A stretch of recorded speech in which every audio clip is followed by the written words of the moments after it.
The world tilted into a silent, slow-motion chaos. The sharp, metallic scent of the overturned chair filled my lungs, and a hot, throbbing pain radiated up my arm from my wrist to my shoulder.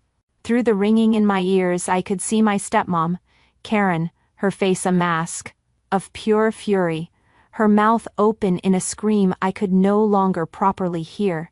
The entire auditorium, a sea of decorated uniforms and stunned civilian faces, was frozen in disbelief. Then, through the haze, a figure rose from the front row. It was General Miller, a man whose presence commanded respect without a single word. His voice cut through the muffled chaos, calm and absolute. "That woman is not filth," he stated, his eyes locked on Karen. The entire room held its breath. "Her call sign is Valkyrie, and she is the reason 6 men from DevGru are alive today. You will stand down."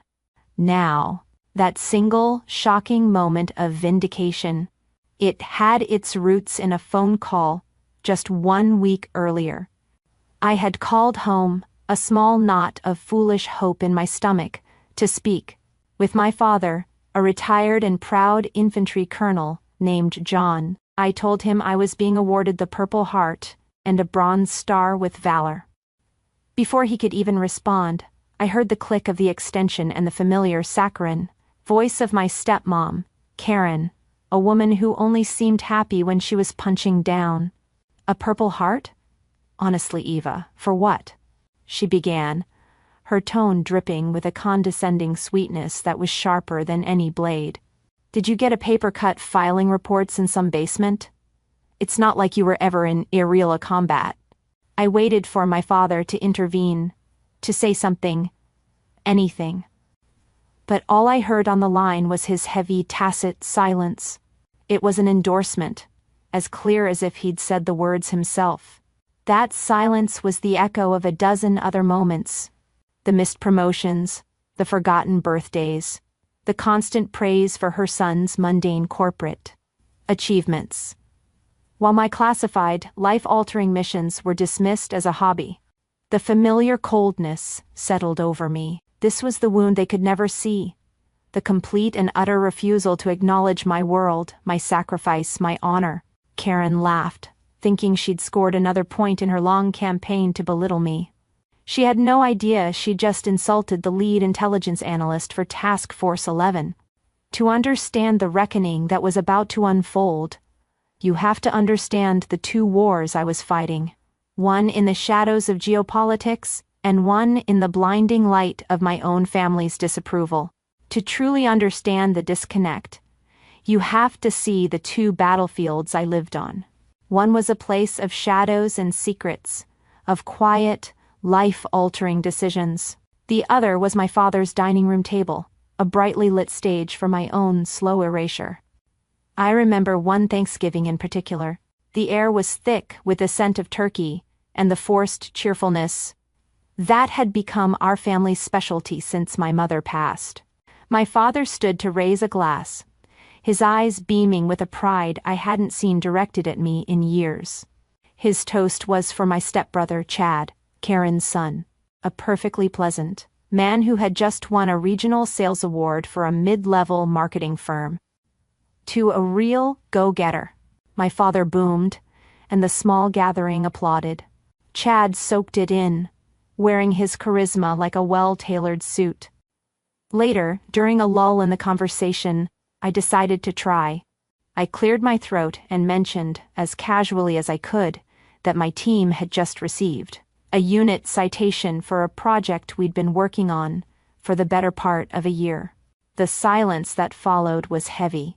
Karen reached over and patted my hand, her touch both condescending and dismissive. "Oh, that's nice, dear," she said, her smile never reaching her eyes. "Like a gold star for good attendance?" And just like that, the conversation moved on, leaving me sitting there with my hollowed-out achievement. It wasn't just the insult. It was the ease with which I was rendered invisible. That feeling of being a ghost at my own family's table was a stark contrast to my other reality. In that world, I was anything but invisible. In that world, my words had the power to move mountains, or to stop them from crashing down. Picture a room with no windows, bathed in the cold blue light of a dozen monitors. The only sound is the quiet hum of servers and the soft click of keyboards. This was the SCIF, the sensitive compartmented information facility, my real home.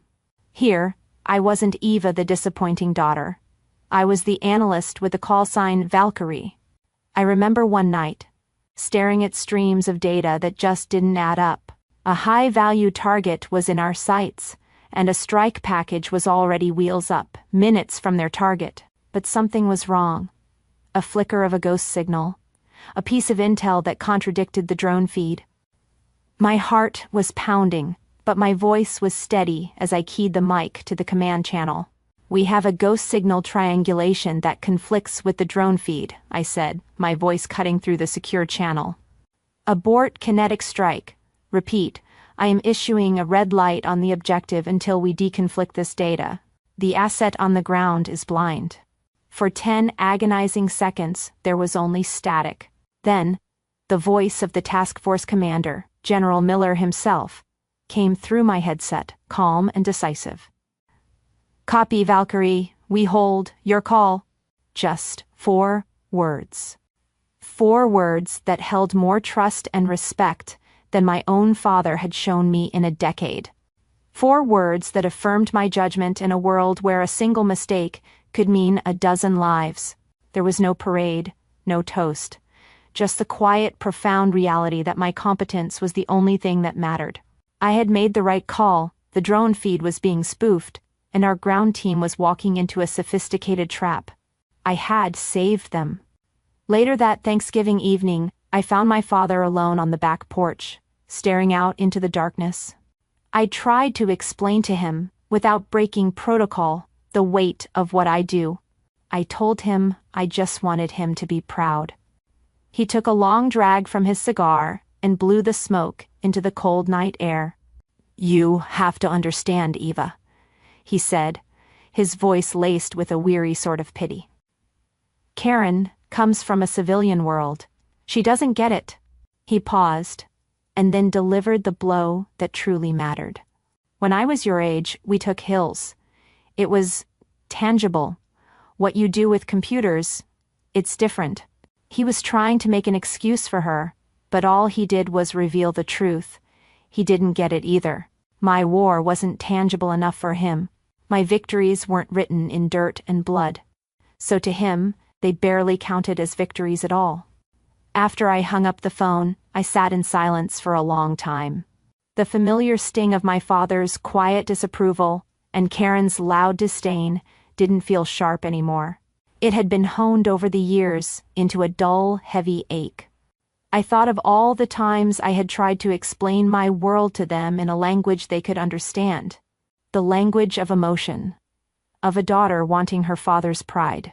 But that night, I finally accepted a fundamental truth. They didn't speak that language. They spoke the language of power, of rank, of public perception, and I decided it was time I spoke to them in their native tongue. My anger wasn't hot, it was cold and precise, like the logic of a targeting solution. The goal wasn't revenge. It was a formal correction of the record. My career was built on analysis and strategy, on leveraging systems to achieve an objective. For the first time, I was going to apply those skills to my own life. My first move was to draft a formal request, sent through the proper channels, to General Miller's office. I respectfully requested that he, as the task force commander during the operation, personally present my awards. He knew enough about my family situation from past conversations to understand the unspoken context of the request. It was a calculated risk, but I knew he was a man who valued truth above all else. Next, I contacted the ceremony coordinator, a master sergeant named Reyes, who had been my liaison on the very mission where I was wounded. He was a good man, who knew exactly what happened that day, beyond what any report could say. "Sergeant," I said, my voice even and steady, I have a specific seating request. I need my father and stepmom placed in the distinguished visitor section." He was quiet for a moment. "The front row?" he asked. "Yes," I replied. "I want them to have a clear view." There was no emotion in my voice, only a flat, determined resolve. The final piece of the strategy was the payload itself, the award citation. I spent hours at my terminal, carefully composing the declassified summary for the General's aid. I stripped out the classified operational names and locations, but I left the facts, hard and undeniable. Words like "under direct enemy fire," "maintained critical communications," "link despite injury," and actions directly credited with saving 6 lives. It was a sanitized report. A story told in the sterile language of the military, but it was a truth so potent they would never be able to dismiss it as just a desk job. The RSVPs came back with a smug confirmation. They thought a front row seat was a sign of their own importance. They had no idea they weren't guests of honor. They were targets for a demonstration, about to enter my world, by my rules, to be judged by my commander. The day of the ceremony arrived, and the base auditorium was exactly as I'd pictured it. It was a world of perfect right angles and polished brass, filled with hundreds of service members in their immaculate dress uniforms. There's a unique silence to a room like that before a ceremony begins. A quiet hum of discipline and shared respect. Protocol wasn't just a set of rules here. It was the air everyone breathed. I saw them arrive from my position near the side of the stage. My father, looking uncomfortable but proud in his old, decorated uniform. And Karen, a garish splash of color in a sea of blues and greens. She was dressed in a loud floral print, completely inappropriate for the occasion, and she walked, with an air of ownership, as if the deference shown to the uniforms was meant for her. They were escorted to their seats in the front row, and I watched them preen, accepting the honor as their due. I felt nothing, just a cold, quiet certainty. The pieces were in place. The ceremony began with the national anthem, and then the presenter's voice echoed through the hall. He called my name, Captain Eva Rostova, and the name of another honoree, Command Sergeant Major Davies. A grizzled old warrior who had been the senior NCO on the ground with me during the operation. He had a severe limp, a permanent reminder of that day, and as we were meant to approach the stage together, I moved to his side to offer my arm for support. He gave me a grateful, knowing nod. It was a moment of profound, unspoken connection between two people who had seen the same fire and survived. We began to walk, and in that moment, I felt the first flicker of genuine pride. I was among my peers, being recognized for my service by the people who understood what it meant. That was the moment Karen chose to detonate. It happened so fast it felt unreal, a blur of floral print rushing the aisle, the high-pitched screech of a metal chair leg dragging across the floor. I instinctively turned toward the sound, and then came the explosion of pain as she swung the chair, with all her might, crashing it directly into the arm that had already been wounded in combat. I crumpled, the shock and the agony taking my breath away. "You're still filth in uniform. You disgrace," she shrieked, her voice cracking with a jealousy so raw and ugly it seemed to suck all the air out of the room. A collective gasp went through the auditorium. The world went silent. Command Sergeant Major Davies instinctively moved to shield me, his own body tense with protective rage. MPs started to move in from the wings, their purpose clear. But then, General Miller held up a single, steady hand, and they froze. He rose to his full height, his presence alone silencing Karen's next tirade. His gaze was like granite. "Ma'am," he said, his voice low but carrying to every corner of the hall. "Sit down." He didn't shout. He didn't have to. He then turned his attention from her to the stunned audience. "Most of you know Captain Rostova from her work here at Meade," he began, his voice ringing with authority. What you may not know is her role within Task Force 11. Her call sign is Valkyrie. A quiet murmur rippled through the hall. In our world, in the intelligence community, that call sign was a legend. It was a ghost story, a name attached to a dozen impossible successes that no one could ever officially talk about. I watched my father's face, and for the first time, I saw a flicker of confusion in his eyes. The general continued, his voice now booming with a controlled fire. The injury for which she is receiving this Purple Heart was sustained when her position was compromised during Operation Night Adder. She was the sole intel operator on the ground with a SEAL team. He let that sink in. Under direct enemy fire, with shrapnel in her arm and shoulder, she maintained satellite link-up, preventing an enemy ambush from wiping out the entire squad.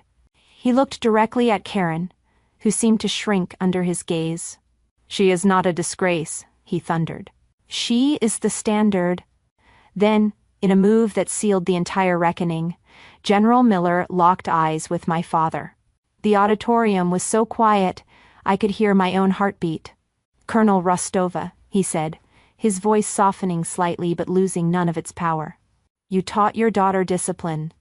We taught her how to save lives with it." I watched my father's face crumble. The years of arrogance, the pride in his own tangible legacy, the dismissiveness of my desk job, it all dissolved in a wave of public, undeniable truth. His shoulders slumped, but then a lifetime of training kicked in. His back straightened. His chin came up. Before his own commander, under the weight of a 3-star general's words, he involuntarily snapped to a rigid, perfect posture of attention. It was the ultimate sign of submission, of respect he had denied me, my entire life, now forced upon him by the very system he worshipped. And then, a sound started at the back of the room. It was a slow, deliberate clap, then another and another, until the entire auditorium rose to its feet in a roaring wave of applause. It wasn't for the ceremony anymore. It was for me. I stood there, my arm broken, but feeling more whole than I ever had in my life, bathed in the respect of my true family. Amid the thunderous applause, the world came back into focus. The chaos that Karen had unleashed was dismantled with the quiet, chilling efficiency of military protocol. 2 uniformed military police officers appeared, flanking my father and stepmom. Karen was sputtering, her face red and blotchy, still trying to find words for her impotent rage. My father, however, was a ghost. He looked utterly broken, a hollowed-out version of the proud colonel he always pretended to be. He didn't look at me as they were escorted out, and I knew in that moment that the man I had spent my life trying to please had ceased to exist. He had been replaced by a stranger I no longer had any obligation to. The ceremony resumed with a surreal sense of order, as if nothing had happened. With my good arm, I held my fractured one steady as I walked the final few feet to the stage. General Miller was waiting for me. He didn't mention the attack. He didn't offer pity. He offered respect. He took the Purple Heart and the Bronze Star and pinned them carefully onto my uniform. His hands were steady, his movements precise. He leaned in close, and his voice was for me alone. "Well done, Captain," he said. And in those 3 quiet words, I felt a lifetime of validation. As I walked off the stage, I wasn't met with awkward silence, but with the quiet, solid presence of my team. A hand on my shoulder from my master sergeant. A nod from a fellow analyst. No grand gestures were needed. They were my people, and they understood. 6 months later, the world had shifted on its axis. The cast on my arm was long gone, replaced by a faint silver scar that traced the line of the break, a permanent reminder. I was no longer Captain Rostova. I was Major Rostova, promoted ahead of my peers, standing in front of a whiteboard in a secure briefing room. My team, a collection of the sharpest minds in intelligence, listened intently as I outlined our next operation. My authority wasn't demanded. It was earned. It was a quiet, comfortable weight. I had stepped into my power, not because of some grand confrontation, but because I had finally stopped seeking permission to be who I already was. My legacy wasn't going to be an inheritance from my father. It was being built here, in these quiet, vital rooms. My new life had a new rhythm, one defined by purpose and a camaraderie I'd never known. My family was no longer a tense holiday dinner table. It was a booth in a noisy, off-base pub, sharing a pitcher of beer with Command Sergeant Major Davies and the rest of my team. We laughed about a botched training exercise, debated terrible movies, and talked about our lives with an easy, unforced honesty. Davies, who had seen me at my worst on the battlefield and in that auditorium, raised his glass. "To Valkyrie," he said with a wry grin. Everyone cheered. In that moment, surrounded by that earned warmth, I realized I was truly, finally home. I hadn't replaced my family. I had discovered the one that was waiting for me all along. One afternoon, back in my office, overlooking the Pentagon courtyard, an email popped up on my screen. The sender was John Rostova. The subject line was just 2 words. "I am so sorry." I hesitated for only a second before clicking it open. It was a long, rambling message, filled with a broken man's regret. He told me he had left Karen, that he was in therapy, that the ceremony had shattered the false world he'd been living in. He wrote about his shame, his pride, his failure as a father. The email ended with a single desperate question. Could I ever find it in my heart to forgive him? I read every word, and I felt a quiet sense of pity.